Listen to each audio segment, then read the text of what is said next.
اننا نحرص دائما على التواضع. يعني حتى لهنا سي محمد المغودي، هنا كاين رغبه في التحقيق ديال انجاز كبير، ودائما هذا هو القائد. تاكيد والحاح على انه يجب ان يبقى دائما شوف تواضع. قائد ناضج بكل المعايير وبكل المقاييس، فكريًا كما قوي في نعم. رجليه تبارك الله في التيران، قوي أيضًا حتى في الفكر ديالو ما شاء الله. ويؤكد كلام هشام العمراني. وجاوبتها فعلا هي اللي قلتها. آه. نركز على كل مباراه على حده. سي هشام، نعلم على أنك تتوغل في قراءة الخصوم وفي قراءة تكتيكية وفي قراءة سواء المنتخب الوطني المغربي أو المنتخب الهولندي.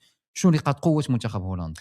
هو إلا جينا نشوفوا المنتخب الهولندي والمدرب كومان والطريقه اللي كيعتمد عليها هي 4-3-3. يعني نجيو نشوفوا خط الدفاع كنلقاو دون فريس، فان هايك، فان دايك واكي. ملي كتجي تشوف هذا خط الدفاع يعني كتلقى على انه متفاوت. الجهه القويه بين الجهتين معا فهي الجهه اليمنى اللي فيها دون فريس. نعم. بالنسبه لي انا دون فريس مدافع ايمن عصري، واستافد بشكل كبير بالتواجد ديالو في الانتر، لان الانتر كتلعب 3-5-2. نعم. وهنا الا تكلمنا على وهبي كيعطي حريه لاشرف حكيمي، فحتى كومان كيعطي الحريه الكبيره لدون فريس في عمليه الصعود.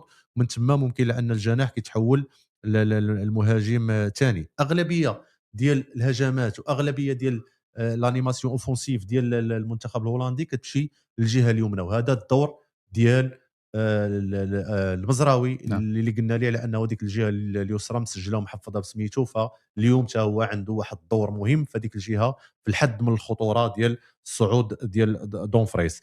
كنتكلموا على فان هايك وفان دايك، جوج ديال اللاعبين اللي كيلعبوا في الدوري الانجليزي، فان دايك في ليفربول وفان هايك في نعم. توتنهام.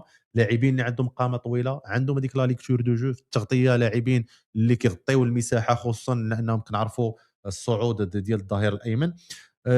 اكي المدافع الايسر ماشي مدافع يعني ان فري اريير غوش، هو نعم. اكسيال، حيت لعب في مانشستر سيتي اريير غوش مع بيب غوارديولا، بدا كيعتمد عليه نعم. كومان كظهير ايسر. ولكن يعني عنده واحد التحفظ كبير في عمليه الصعود. يعني ملي كنجيو نشوفوا يعني الهجمات ديال المنتخب الهولندي كنلقاو على انه كيدافع بثلاثه اللاعبين اللي هما فان هايك، فان دايك واكي، كيخليو حريه لدون نعم. فريس في عمليه الصعود. كاينين 3 ميليو تيران، دي يونغ ديال برشلونه، غرافنبرغ ديال ليفربول، وريندرز ديال مانشستر سيتي. هنا كنتكلموا على جوده فنيه، على لاعبين اللي عندهم القدره على انهم يخرجوا بالكره تحت الضغط، لاعبين اللي كيحبوا الكره بزاف، لاعبين اللي كيبغيو الكره انها تكون في رجليهم نعم. لانهم عندهم تعرفوا شنو المهاره. كيديروا بها لاعبين نعم. كبار. ثم على انهم تيديروا هذوك لي تريونغل اللي كيكونوا غيدوي بيناتهم نعم. في الميليو تيران، ومن ثم على انهم كيلعبوا فيرتيكال للامام. 3 ميليو تيران، كاكبو في اليمين، في اليسار امام اكي، وهو اللي كيدير هذا الدور لانه كيلعب على لا لارجور،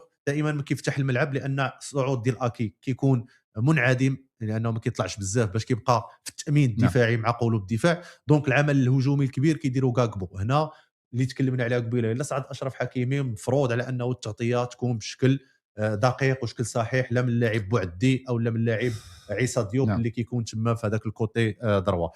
مالين في الكوتي دروا، مالين لاعب اللي كيلعب في روما، لاعب اللي معار من استون فيلا. في الرسم التكتيكي كيلعب في الجناح ايمن، ولكن ملي كنقولوا على ان دون فريس كيطلع بواحد الشكل مستمر، نعم. فاوتوماتيكمون كينزل شو مالين جهه ربما وكيولي اللي كمهاجم ثاني. الجهه اللي غيكون عليها ربما تقول اكثر دفاعيا بالنسبه للمنتخب الوطني المغربي، الجهه اليمنى في كاين حكيمي ولا الجهه اليسرى في كاين مزراوي؟ في كاين مزراوي، في كاين مزراوي، لانه الا قلت لك على ان نعم. التنشيط الهجومي ديال المنتخب الهولندي كيعتمد بواحد النسبه مئويه كبيره الجهه اليمنى. على الجهه اليمنى، لان دائما دون فريس كيعطيك هذيك الزياده العدديه. نعم. الا مشى دون فريس تما مع مالين مع غرافنبرغ، نعم. لعابه اللي دائما كيخلقوا ثلاثيات وايضا كيابويو على المهاجم الصريح اللي هو بروبي. بالنسبه لي اللي ربما كان هو ذاك الحلقه اللي كان كيقلب عليها كومان في الخط الامامي، هذا اللاعب بروبي اللي كان في الاياكس ودابا كيلعب في ساندرلاند مع شمس الدين الطالبي، لاعب اللي بقوه بدنيه، وبالنسبه لي اختبار حقيقي لقلوب الدفاع، لانه اول بروفيل اللي ممكن لانه بدنيا مستوى عالي، لاعب اللي كيلعب بظهره كيستاندوا عليه، نعم. كيابويو عليه. دونك اليوم كنقول انه كاينه مباراه داخل مباراه، مباراه بين عيسى ديوب وشادي رياض امام بروبي، وكاينه مباراه اللي لازم على ان الميليو تيران ديالنا اليوم يتفوق بشكل كبير. علاش؟ لانك كتلعب مع 3 ميليو تيران نعم. كويريه غيكون عراك كبيره، تكون معركه كبيره، هادو ماشي بعجاله ساهل. بعجاله باش نعم. نختم، لانه تلعب مع 3 ميليو تيران كويريه. كنتكلموا على ديونغ، لعاب اللي يقدر يلعب لك 6 ويلعب 8 نعم. ويلعب 10، لعاب اللي يقدر يغطي المساحه ويقدر على انه يخرج لك الكره، نعم. واللعاب اللي ممكن على انه يلعب تحت الضغط مع غرافينبرغ ومع ريندرز، لاعبين اللي دائما كيكونوا في الزياده العدديه وعندهم حتى هما نعم. الامكانيات والملكات ديال يخرجوا الكره. قلت لك مباراه داخل مباراه بين شادي رياض وبين عيسى ديوب نعم. مع بروبي، ثم مباراه داخل مباراه بين ثلاثي ديال وسط الميدان ديالنا وهو اللي والثلاثي غيكون ديال وسط الميدان لانه ديال معركه المنتخب وسط الميدان الهولندي. غتكون هي ام المعارك كما نعم، كنقولوا. الا كان المنتخب الهولندي عنده ديك القابليه وعندهم ديك القدره ديال الاستحواذ بالكره، فعندهم عيوب. شنو هي الا ضغطتي عليهم ما عندهمش ديك الشراسه. نعم. الا ضغطتي عليهم في الميليو تيران، وحنا كنضبطوا هذه المساله الضغط العكسي، الا ضغطنا عليهم الضغط العكسي وكان التحول ديالنا نعم. بواحد السرعه كبيره، خصوصا مع البطء اللي كاين ديال فان هايك وفان دايك، فغادي يكونوا عندنا بعض المحاولات خصوصا وراء الظهر ديال هاد اللاعبين أكيد. اللي من المفروض على اننا نستغلوهم ونسجلوهم الاهداف. السي محمد المغودي، الصحافه الهولنديه شدات في واحد النقطه وتتحدث على انه رود فان نيستلروي المهاجم التاريخي ديال منتخب الطواحي اليوم هو المدرب المساعد ديال كومان. فان نيستلروي اشتغل مع كان هو اول مدرب غيعطي فرصه لاسماعيل السيباري في بي اس في ايندهوفن، ويعرف اللاعب جيدا ومن بين اكثر المدربين المعجبين باسماعيل السيباري. واحد. اثنين، انه يعرف بلال خنوس عندما كان مدربا لفريق الثعالب نادي ليستر سيتي، وايضا يعرف نصير مزراوي جيدا عندما قاد نادي مانشستر يونايتد كما نشاهد في الصوره. فاليوم الصحافه الهولنديه تقول على انه ربما المنتخب الوطني المغربي منتخب، يعني ثلاث الاسماء هي مكشوفه عند فان نيستلروي. واش كتفق ولا لا؟ لا، هو اللي ما كيعرفوش هاد نيستلروي هو ان كاين محمد وهبي في دكه البدلاء. حتى هو راه ماشي قاري، راه حافظهم.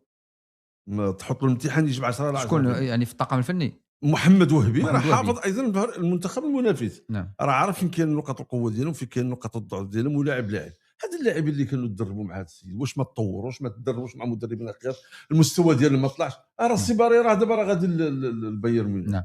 انا شخصيا كنقول بالنسبه لي المقابله ديال المنتخب المغربي مع المقابله ديال المنتخب الهولندي اللي غادي يكون فاصل فيها، بالاضافه الى قلب الدفاع، غادي يكون فاصل فيها وسط الميدان. نعم.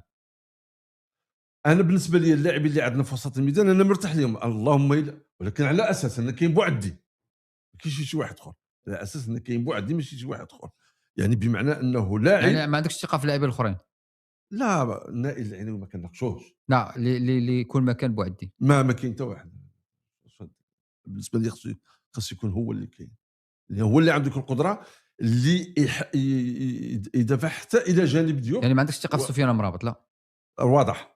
انت باغي تجيبنا بالسميات. لا انا واضح. حنا كنا تكلمنا على مجموعه من اللاعبين تكلموا عليه. انا عندي الثقه في يكون في بوعدي، لان بوعدي عنده القدره انه يدافع الى جانب ديوب والى جانب شادي رياض، وفي نفس الوقت يخرج الكره.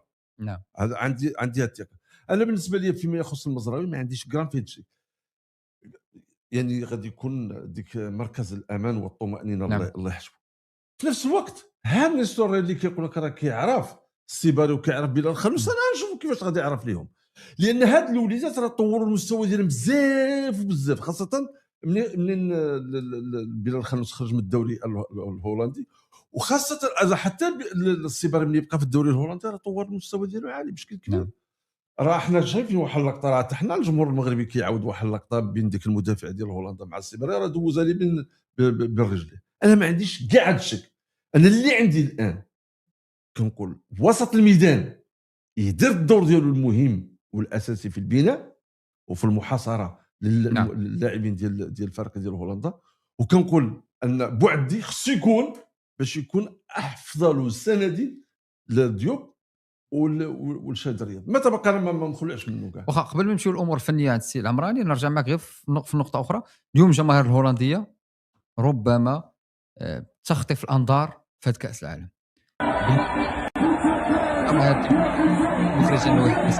ديال الفيديو، فالجماهير هنا تخطف الانظار، جماهير منتخب هولندا، وما يميزها، وكنتمنى حتى الجماهير المغربيه وكنا تكلمنا عن هذا الموضوع تكون بواحد